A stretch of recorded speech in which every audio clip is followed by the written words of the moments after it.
Bueno, pues en esta tarde tenía un estudio de Martin Lloyd-Jones, mi amigo, me gusta mucho, y lo había traducido también al inglés, ¿no? Y entonces, pues,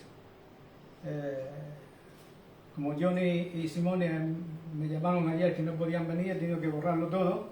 La predicación entonces no va a ser tan larga como debería, pero en fin, he intentado añadir algunas cosas más, ¿no? Y es acerca del Salmo 73, ¿no? Tú leíste el Salmo 73 en casa de Bienve y ya estaba yo con el estudio. O sea, no es que yo haya preparado el estudio porque tú compartiste el Salmo, sino porque... Lo compartió proféticamente. Proféticamente, Es que es la palabra más profética, más segura. Entonces es eso, ¿no? De que me viene muy bien compartir de estos autores, porque como tengo el original escrito en inglés, pues ya no tengo que estar haciendo traducciones, ¿no? Y ahora a mí me costaría mucho pues hablar de una manera espontánea, porque todo lo que tengo que decir lo tengo que traducir al inglés, y mejor es tenerlo escrito, porque si no quizás no me viene la palabra, ¿no? En fin, el Salmo 73 trata de un problema que a menudo ha dejado confundido al pueblo de Dios, ¿no? Y es un problema doble. Y es por qué los creyentes, como veremos, frecuentemente tienen que sufrir, especialmente en vista de que los incrédulos tan a menudo parecen ser los más prósperos. Y eso es una declaración, ¿no?, clásica de la forma bíblica de tratar con este problema. Es al mismo tiempo una gran teodicea. Y aquí vemos que el salmista pues relata su propia experiencia. Nos expone su alma en forma dramática para que la miremos, ¿no? Y nos lleva paso a paso desde casi la desesperación hacia un triunfo final. Por estas razones, este salmo siempre ha atraído a predicadores, a guías espirituales y a consejeros. El salmo comienza diciendo: ciertamente es bueno Dios con Israel, para con los limpios de corazón. En cuanto a mí, casi se deslizaron mis pies, por poco resbalaron mis pasos, ¿no? Y aquí vemos que el gran valor del libro de los Salmos es que se narran las experiencias y conflictos espirituales de personas piadosas. A través de los siglos, el libro de los Salmos ha sido de un valor inapreciable para el pueblo de Dios. Una y otra vez les proporciona el tipo de consuelo y de enseñanza que necesitan y que no pueden encontrar en ningún otro lugar. Por esta razón ha sido práctica de la Iglesia cristiana desde el principio que hombres y mujeres acudan al libro de los Salmos en busca de luz, conocimiento e instrucción. Su valor reside en sus enseñanzas, que consiste mayormente en narraciones de experiencias. Encontramos las mismas enseñanzas en el Nuevo Testamento, solo que allí se dan de una manera más didáctica. En los Salmos están reducidas a un nivel práctico y normal. Todos somos conscientes del valor que esto representa.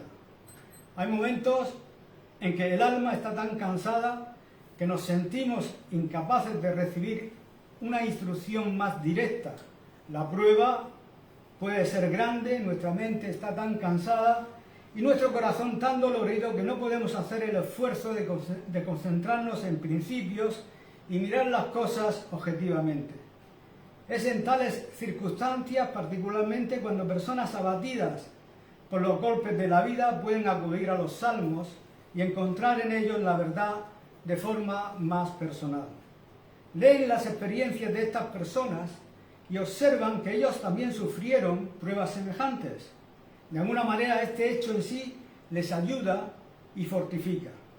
Sienten que no están solos y que las pruebas por las que están pasando no son excepcionales. Entonces comprenden la verdad de las palabras consoladoras de Pablo a los corintios no os ha sobrevenido ninguna tentación que no sea común a los hombres. Y al darse cuenta de ello, les ayuda a cobrar coraje y ser renovados en su fe. El libro de los Salmos es de inestimable valor en este aspecto y muchos recurren constantemente a él. Hay varios aspectos de los Salmos que nos podrían interesar.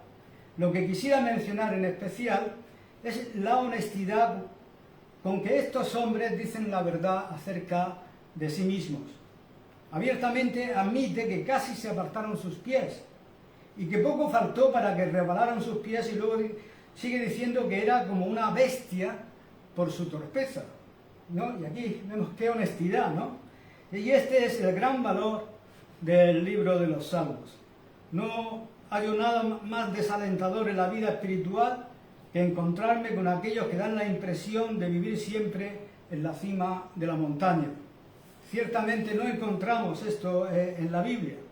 La Biblia nos enseña que estos hombres sabían lo que era estar abatidos y en graves problemas. Muchos santos en sus peregrinajes por esta tierra han dado gracias a Dios por la honestidad de los que escribieron los Salmos. Estos no han escrito una enseñanza utópica que no haya sido una realidad en sus vidas. Las doctrinas perfeccionistas jamás son verdaderas. No se dan en las vidas de los que las enseñan, pues ellos también son criaturas falibles como todos nosotros. Proclaman las teorías de sus doctrinas, pero no son realidad en sus experiencias. Gracias a Dios que los salmistas no hacen esto. Nos dicen la pura verdad acerca de sí mismos. Nos dicen la verdad acerca de lo que les pasó. Esto es justamente lo que el salmista está haciendo aquí. Notemos que comienza el salmo con una nota triunfante. Ciertamente es bueno Dios para con Israel, para con los limpios de corazón. Es como si dijera, les voy a contar una historia, voy a contarles lo que me ha pasado, pero quiero dejar algo muy claro: la bondad de Dios. Esto es más claro si usamos una mejor traducción. Dios es siempre bueno para con Israel, para con los limpios de corazón. Dios nunca varía, no tiene limitaciones ni cambios. Esta es mi declaración, dice el salmista. Dios es siempre bueno para con Israel. La mayoría de los salmos comienzan con esta grandiosa adoración y acción de gracias. Lo que tenemos que comprender en primer lugar es que Dios es siempre bueno para con su pueblo, para con aquellos de limpio corazón. Y esta es la declaración, pero lo que ha de ocuparnos en el estudio de este salmo es el método de cómo ha llegado el salmista a esta conclusión. Lo que nos quiere decir puede resumirse así.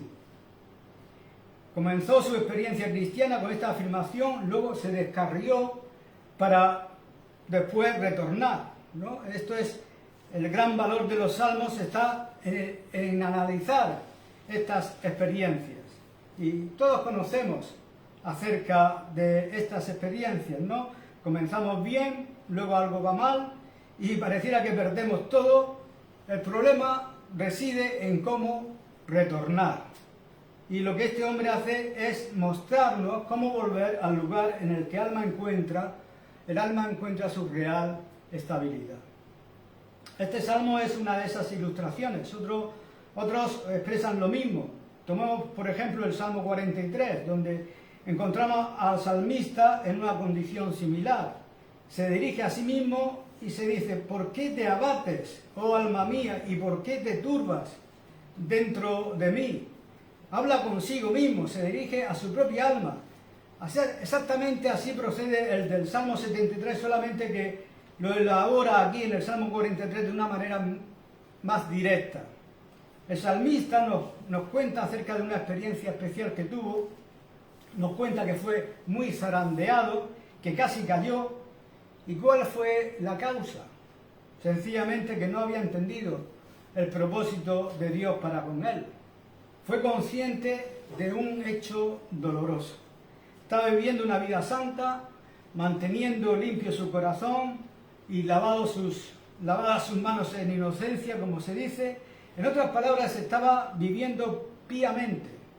Evitaba el pecado, meditaba en las cosas de Dios, ocupando su tiempo en oración, se examinaba a sí mismo y cuando descubría su pecado lo confesaba a Dios en penitencia, buscando su perdón y renovación. En otras palabras, se podría decir que practicaba una vida que agradaba a Dios, renunciando a este mundo y a su corrupción. Se separaba de los caminos malos, se dedicaba a vivir una vida santa. Sin embargo, aunque hacía todo esto, experimentaba serios problemas, porque dice, he sido azotado todo el día y castigado todas las mañanas. Realmente estaba pasando por un mal momento. No nos cuenta exactamente lo que le pasaba, no se sabe si era una enfermedad, una dolencia o problemas en su familia. Sea lo que fuere, era penoso y sufría bastante en la prueba. Y al parecer todo le iba mal y nada bien. Ya de por sí esto era malo, pero no era lo que mayormente le preocupaba y entristecía. Su preocupación era que al fijarse en los impíos veía un marcado contraste. Todos sabemos, se decía, que estos hombres son impíos. Todos ven que son malvados, pero sin embargo prosperan en el mundo, aumentan sus riquezas, no tienen congojas por su muerte, pues su vigor está entero, no pasan trabajos como los otros mortales, ni son azotados como los demás hombres. Y ahí describe la arrogancia de los impíos, su engaño, su blasfemia. Y esta descripción es una perfecta pieza literaria del hombre próspero de este mundo. Incluso describe su postura, su apariencia arrogante, sus ojos que saltan de gordura y su orgullo que le rodea como una cadena. Se cubren con vestidos de violencia, dice, logran con creces los antojos del corazón, hablan con altanería. Y qué descripción más perfecta es esta, ¿no? Esto no solo fue verdad de los hombres que vivían en esa época, sino también de los que viven actualmente. Hacen declaraciones blasfemas acerca de Dios, dicen, ¿qué va a saber Dios? ¿Qué conocimiento hay en Dios? ¿Hablas tú de Dios? Nosotros no creemos en tu Dios, y sin embargo, míranos, en nada nos va mal. ¿Qué de ti? Tú que eres tan religioso, mira las cosas que te están pasando. Y esta fue la causa, ¿no?, de la angustia que le sobrevino al salmista. Él creía que Dios es santo, justo y verdadero, que interviene en favor de su pueblo y le rodea con cuidado amoroso y grandes promesas. Su problema era reconciliar esto con lo que le estaba pasando, y más aún con lo que les estaba pasando a los impíos. Este salmo es un pronunciamiento clásico de este tipo de problemas, los tratos de Dios con el hombre y especialmente con su pueblo. Esto es lo que lo tenía confundido, al contrastar su suerte con la de los malos, y nos relata su reacción ante todo esto. El primer comentario que debemos hacer es que en muchas ocasiones nos encontramos en la vida espiritual con cosas que no podemos entender, nos quedamos perplejos, nos quedamos confusos, ¿no? Y yo diría que la perplejidad ante una situación así no nos debe sorprender. Diría que esto es fundamental, pues estamos procurando conocer los caminos de Dios, del Dios Todopoderoso, quien nos ha dicho repetidamente en su libro, en su palabra, porque mis pensamientos no son vuestros pensamientos, ni vuestros caminos mis caminos. Y buena parte de nuestros problemas provienen de no saber que tenemos que partir de esta base. Muchos de nosotros pasamos por dificultades precisamente por no saber que estamos tratando con la mente de Dios y que la misma no es como la nuestra. Deseamos que todo en esta vida sea sencillo, fácil y que no existan problemas ni dificultades. Amén. Pero si hay algo que la Biblia nos enseña sobre todas las cosas, es que este no es el caso. Los caminos de Dios son inescrutables, su mente es infinita y eterna, y sus propósitos son tan grandes que nuestras mentes pecaminosas no los pueden entender. Por lo tanto, cuando se trata o cuando este santo ser trata con nosotros, no debieran sorprendernos las cosas que a veces nos confunden. Tenemos la tendencia de pensar que como hijos de Dios, Él nos tiene que bendecir constantemente y nunca debe castigarnos. ¿Cuántas veces hemos pensado así? ¿Por qué Dios permite, especialmente en tiempos de guerra, la existencia de ciertos gobiernos tiranos y más aún cuando son totalmente paganos? ¿Por qué Dios no los castiga a ellos y bendice solamente a su pueblo? Esta es nuestra manera de pensar, pero está basada en una falacia. La mente de Dios es eterna y sus caminos son tan infinitamente superiores a los nuestros que tenemos que comenzar por pensar que no siempre entendemos inmediatamente lo que Él hace. Si por el contrario empezamos creyendo que todo debiera ser claro y sencillo, nos encontraremos en la misma situación que este hombre. Y no es de sorprender que al mirar la mente del eterno Dios, hay momentos en que recibimos la impresión de que las cosas no suceden suceden en la forma opuesta a lo que pensamos nosotros que debieran ser, ¿no? Así que estar perplejo en esta situación no es sorprendente y aún más deseo enfatizar que estar perplejo no es tampoco pecaminoso. Esto es algo que debiera reconfortarnos, ¿no? Hay muchos que dan la impresión que para ellos los caminos de Dios son claros y fáciles, ¿no? Pareciera que siempre razonan así. Siempre se sienten felices y todo lo ven de color de rosas. Lo único que puedo decir a esto es que estas personas son superiores al apóstol Pablo, pues él nos dice en 2 Corintios capítulo 4 que estaba atribulado en todo, mas no angustiado. Desesperarse está mal, pero estar atribulado no. Conviene aclarar estas dos situaciones. El hecho de estar confundido con una prueba no nos hace culpables de pecado. Estamos en las manos de Dios y sin embargo algo desagradable nos está pasando y decimos, no entiendo esto, no hay nada de malo en eso. Confundido, pero no desesperado. El estar perplejo no es pecado porque nuestras mentes no solo son finitas, sino que además están debilitadas por el pecado. No vemos las cosas claramente, no sabemos qué es lo mejor para nosotros, no divisamos el futuro y por eso estamos perplejos. Pero tenemos que entender que a pesar de que la perplejidad no es pecado, permanecer en este estado de confusión da lugar a la tentación. Y este es el verdadero mensaje del Salmo que nos ocupa. Hasta cierto punto se entiende que podamos estar confundidos, pero permanecer confundidos es invitar a la tentación. Fue esto precisamente lo que le pasó al salmista. Sin darnos cuenta, la tentación entra. Esto nos trae a lo que el salmista nos dice sobre el carácter de la tentación y cuán importante es poder reconocerla.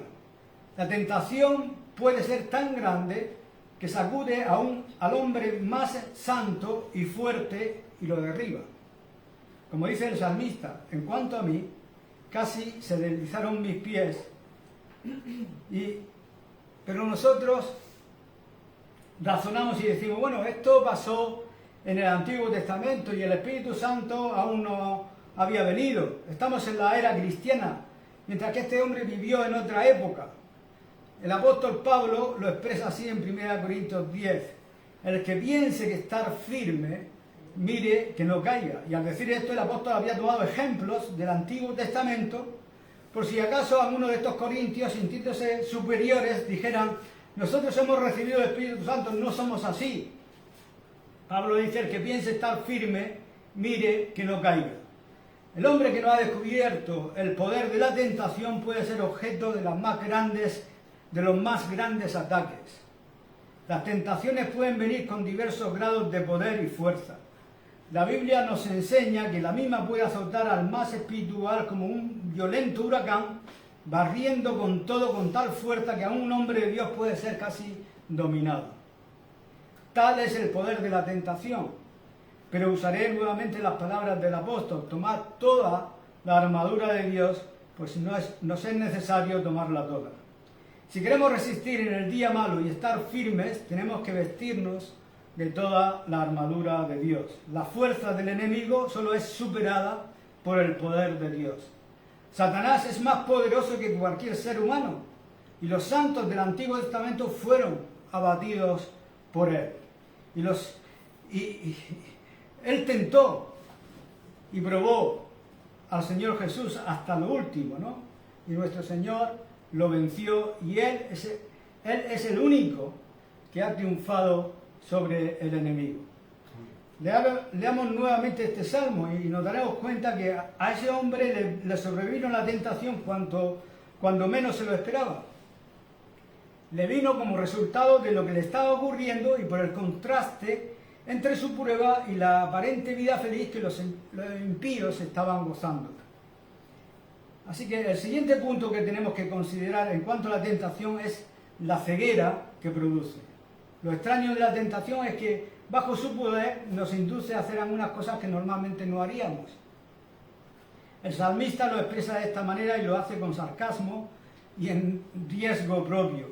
Mira el tercer versículo, donde dice, porque tuvo envidia de los arrogantes. Envidió a los malos. Pareciera decirnos, me cuesta decirlo y me da vergüenza admitirlo, pero yo, que he sido tan bendecido por Dios, por un momento tuve envidia de esos impíos. Y solo la ceguera de la tentación puede explicar esto. Viene con tanta fuerza que perdemos el equilibrio y no podemos pensar con lucidez. No hay nada que sea de importancia tan vital en nuestra lucha espiritual que saber que nos enfrentamos con tal poder. Y por lo tanto, no podemos descuidarnos un solo momento. Esto es tan sutil que solo nos deja ver lo que el diablo le interesa y olvidarnos de todo lo demás. Esta es la ceguera que produce la tentación. A la vez, no debemos olvidar las sutilezas de Satanás. Él se presenta como un amigo, ¿no? Así es como le ocurrió al salmista. Le dijo, ¿no te parece que has limpiado tu corazón y lavado tus manos en inocencia en vano? Esto es lo que has estado haciendo, dice el diablo. Realmente algo debe estar mal en tu enfoque. ¿Crees en el Evangelio? Mira lo que te está pasando. ¿Por qué estás pasando por estas pruebas tan duras? ¿Por qué un Dios de amor te trata así? ¿Es esta la vida que tú estás defendiendo? Estás cometiendo un error. Te estás haciendo un daño tremendo. No eres justo contigo mismo. Y esta es una gran sutileza, ¿no?, con que el diablo se presenta. Sin embargo, la tentación parece presentar el caso con lógica. Y es que aparece con un efecto enceguecedor que aparentemente lo muestra como inocente y razonable. Después de todo, razona el salmista, estoy viviendo una vida santa y me pasa esto. Aquellos hombres blasfeman a Dios en su altanería, dicen cosas terribles que no se deben decir ni aún pensar. Sin embargo, prosperan, a sus hijos les va bien y tienen más de lo que el corazón puede desear. Mientras tanto, aquí estoy yo sufriendo exactamente lo contrario. Solo puedo llegar a una conclusión. Mirándolo desde un punto de vista humano, este caso parece no tener solución alguna. Y esta es la característica de la tentación. Nadie caería en la tentación si no obrara así, ¿no? Es tan poderosa, fuerte, lógica y aparentemente irrefutable.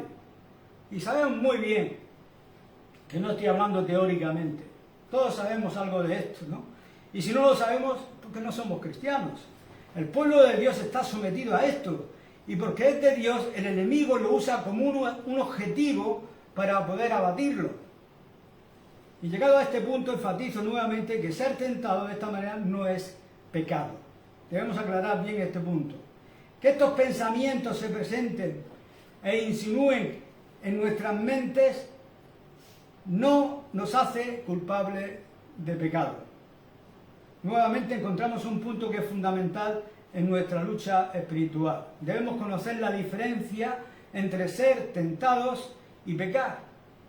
No podemos controlar los pensamientos que el diablo pone en nuestra mente. Él los coloca ahí. Pablo habla de los dardos de fuego del maligno. Esto es lo que le estaba pasando al salmista.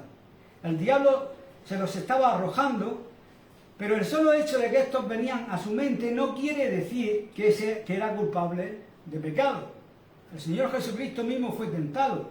El diablo lo acosó con ideas en su mente, pero él no pecó, pues las rechazó todas. Y las ideas vendrán a nuestra mente y el diablo nos hará pensar que hemos pecado al tenerlas. Pero no son nuestras ideas, son las del diablo. Él las ha puesto ahí.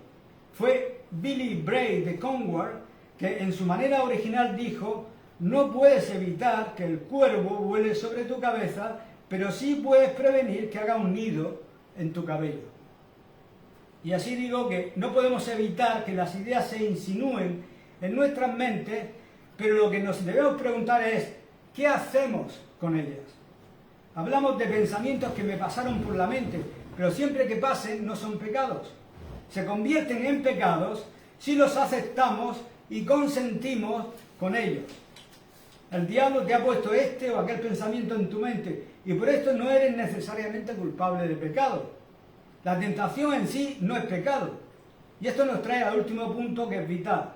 Es muy importante saber cómo actuar ante la tentación para que cuando ésta venga sepamos cómo encararla. La verdad es que en cierto sentido este es el propósito del salmista. La única forma de saber que hemos lidiado con la tentación en su debida forma es que lleguemos a la correcta conclusión final. El gran mensaje de este salmo es que si tú y yo sabemos cómo hacer frente a la tentación, podremos tomarla en una gran fuente de ganancia o de victoria. Podremos llegar después del proceso a una situación mucho más fuerte que cuando empezamos. Podremos haber estado en un lugar en donde nuestros pies casi se deslizaron. Esto nos interesa si al final hemos de llegar a aquella elevada meseta donde nos encontraremos cara a cara con Dios, con una confianza de la que carecíamos antes. Podemos utilizar al diablo y a sus maquinaciones, pero tenemos que aprender cómo hacerlo. Podemos hacer que esta prueba se torne en una gran victoria y decir: habiendo pasado todo esto, ahora veo que Dios siempre es bueno. Hubo un momento en que estuve tentado a pensar lo contrario y me doy cuenta que estaba equivocado. En todas circunstancias, no interesa lo que me pase a mí o a otra persona, he llegado a la conclusión que Dios es bueno para con Israel. Amén. ¿Estamos todos dispuestos a decir esto? Amén. Podría ser que estamos pasando en este momento por una experiencia similar. Las cosas nos van mal y estamos pasando por momentos difíciles. Golpe tras golpe está viniendo sobre nosotros. Hemos estado viviendo la vida cristiana, leyendo nuestra Biblia, trabajando en la viña del Señor, y a pesar de todo esto, las pruebas nos asaltan. Parecería que todo nos fuera mal. Has sido azotado todo el día y castigado todas las mañanas, como dice el Salmo. Una prueba sigue a la otra. Quisiera hacer una pregunta. ¿Podríamos decir ante todo esto, Dios es siempre bueno? Si aún en nuestras circunstancias actuales y viendo prosperar al malo, a pesar de la crueldad del enemigo, la traición de un amigo, a pesar de todo, podemos decir: Dios siempre es bueno. De otro modo, somos culpables de pecado. Podemos haber sido tentados a dudar, esto es de esperar, pero no es pecado. La pregunta que hago ahora es: ¿estábamos capacitados para vencer la tentación? ¿Pudimos sacar esos pensamientos de nuestra mente? ¿Fuimos capaces de decir: Dios siempre es bueno, sin reservas? Podemos decir y sabemos que a los que aman a Dios todas las cosas les ayudan a bien, sin dudar. Esa es la comprobación. Pero quisiera que nos demos cuenta que a pesar de que el salmista dice: Dios es bueno para con Israel, no se olvida de añadir: para con los limpios de corazón. Y debemos tener cuidado y ser justos con nosotros mismos y con Dios. Las promesas de Dios son grandes e incluyen todo, pero todas tienen esta condición: para con los limpios de corazón. En otras palabras, si tú y yo hemos pecado contra Dios, Él nos va a disciplinar y eso va a ser penoso. Pero aun cuando Él nos castiga, es bueno para con nosotros. Por el mismo hecho de ser bueno, es la razón por la cual nos castiga. Si no experimentamos el castigo de Dios, somos bastardos y no hijos, como nos recuerda el autor a la epístola a los hebreos. Recordemos que si queremos comprender esto claramente, hemos de tener corazones limpios. Debemos ser verdaderos en lo más íntimo de nuestros corazones y no tener pecados escondidos, porque, como dice su palabra, si en mi corazón hubiere yo mirado a la iniquidad, el Señor no me habría escuchado. Si no soy honesto y recto con Dios, no tengo el derecho de hacer mía ninguna de sus promesas. Si por el contrario tengo el solo deseo de estar bien con Dios, entonces sí puedo decir confiadamente que Dios siempre es bueno para con Israel. A veces pienso que la esencia misma de toda la posición cristiana y el secreto de una vida espiritual exitosa es solo darse cuenta de dos cosas. Estas están en estos dos primeros versículos, que Dios ciertamente es bueno para con Israel, para con los limpios de corazón, y en cuanto a mí casi se deslizaron mis pies, por poco resbalaron mis pasos. En otras palabras, debo tener completa y absoluta confianza en Dios y no en mí mismo. Que Dios nos conceda la gracia para aplicar alguno de estos sencillos principios a nuestras vidas y que cuando lo hagamos recordemos que tenemos al más grande ejemplo e ilustración de todos en nuestro bendito Señor Jesucristo. Lo veo a Él en el jardín de Getsemaní, al mismo Hijo de Dios, y le oigo pronunciar estas palabras: Padre, si fuera posible. Y en ese momento hubo perplejidad. Él se preguntaría, ¿no hay otro camino? ¿Es esta la única forma en que la humanidad puede ser salva? La idea que el pecado del mundo se interponía entre él y su Padre lo confundió. Pero él se humilló. La perplejidad no provocó una caída, se encomendó a Dios y diciendo, en efecto, tus caminos son siempre justos, tú eres siempre bueno, y en cuanto a lo que has de hacer conmigo, sé que será bueno, sea hecha tu voluntad y no la mía. Amén. Amén. Amén.